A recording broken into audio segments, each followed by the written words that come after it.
Nag-isip nga po ako isang beses na anuhin ko na lang buhay ko para matapos yung lahat.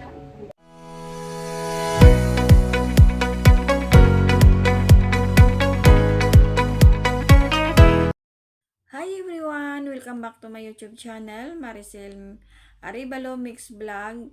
Kumusta po kayong lahat? At sana ay nasa mabuti po kayong kalagayan kung saan man po tayo naroroon. Ating suportahan po ang ama ng Kalingap, Kuya Bal Santos Matubang, Kalingap Rab, Ate Edna Vlogs, at siyempre ang kanyang may bahay, si Miss Jack Lapia Matubang. So, ayan guys, at ang mga kasamahan ko sa team, sa grupo, sa pangunguna po ni Sangkay Lods TV, ang Keyboys, Kalingap Partners, kasamahan sa mga na-reactors sa Kalingap. Miga love shoutout po sa inyong lahat. So ayan guys, nagbabalik na po ang aking channel. Ayan guys, makakapag-vlog na naman po ako dahil maraming salamat po kay YouTube at ito nga ay naayos na yung problema sa aking channel. Thank you YouTube. So yan guys, pagtutuloy na po tayo dahil ito nga ay si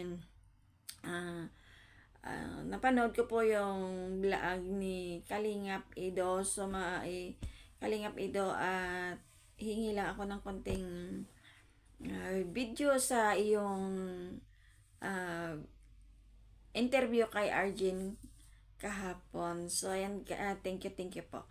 So, ayan guys, no, at magbibigay tayo ng reaction at ang aking opinion kay Arjen. So, ayan guys, at nakaka-touch po yung nangyari, yung mga paliwanag ni Arjen.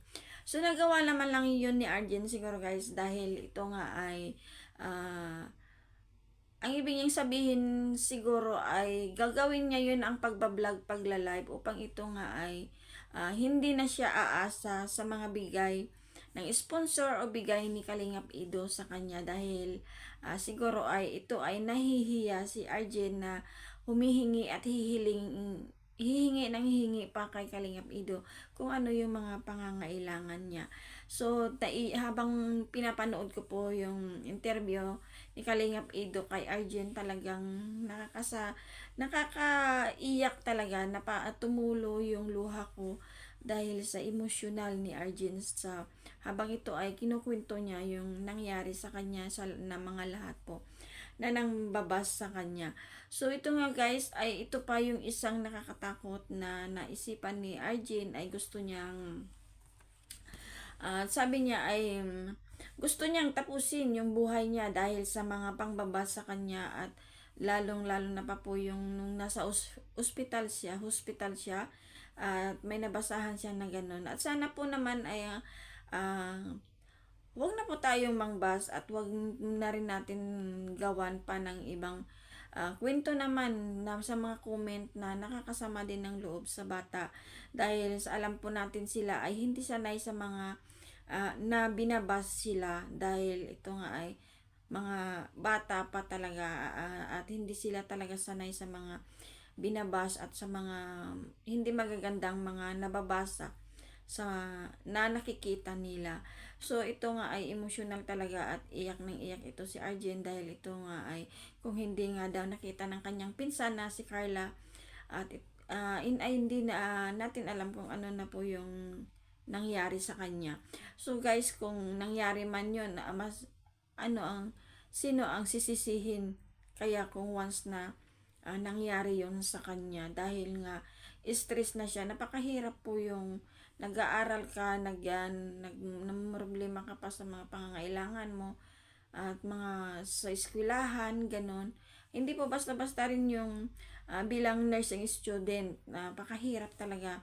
So kailangan talaga ay fresh yung ulo natin sa lalo na sa ating pag-aaral. Lalo ito nga iniisipan natin na hirap na sa buhay at marami pa tayong nababasa na hindi karapat dapat. So, ito nga guys ay humingi rin naman siya ng pasensya kay Kalingap Ido at sa kanyang mga viewers. So, sinabi ni Arjen na lesson and learn na rin po sa kanya yon. So, gusto niya rin daw yun gawin upang talagang gustong gusto niya talaga na makapagtapos sa kanyang pag-aaral. So, hindi niya rin siguro, hindi niya rin alam na ganyan yung mangyayari. So, yun ang inaasahan natin na yun ang nasa isip niya na hindi na siya dapat sana or nahiyas na siya na yung hingi ng hingi dahil sa kanyang mga magulang din ay hirap din sa buhay. So, iniisip niya na hindi niya na rin iasa kay Kalingap Ido ang lahat. Kahit yung sa pang-araw-araw niya rin dapat, kaya yan siguro rin nagawa. So, mga Kalingap daw, wag mga kaibigan, wag na natin ibabas ito si Arjen. At ito ay tulungan na lang po natin si Arjen upang ito ay may pagpatuloy niya ang kanyang pag-aaral. Isipan niya na rin dati na sa isang vlog niya kay Kalingap Ido na gusto niya nang tumigil sa pag-aaral. Siyempre, nahihirapan din siya sa mga pang-araw-araw niya, sa mga allowance niya. At siyempre, may mga project, lalo na may gusto niyang bilhin na para sa kanyang mga project, hindi niya kayang mabibilhin. Hindi niya kayang mabibili at nahiya siya na humingi kay Kalingap Ido. So, ayan nga, ang masasabi ko lang kay Arjen, magpakatatag ka Arjen.